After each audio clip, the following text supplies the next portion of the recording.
कसंच होतं, पण पाऊस जास्त होता आणि मी इथं आल्यानंतर इकडनं लोक म्हणायला लागले, अहो इथं गाड्या घसरतात तुम्ही ह्यानी चाला. मला ते काय लक्षात आहे ना, हे बी सांगतात ते बी सांगतात आणि मी आपला रुळावून पास होतोय, घसरली ना गाडी.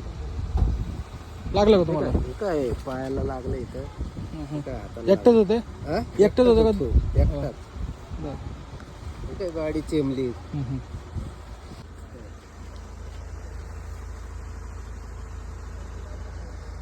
कुठून आला तुम्ही? पुण्यातून आलोय, लोणंदला गेलतो. लोणंदला वास्तूची आणते ती दुकानची पूजा होती. रोज येऊन जाऊन करता का इकडून? नाही. नाही बरं बरं. राहायला पुण्यात होतो ना. हो हो.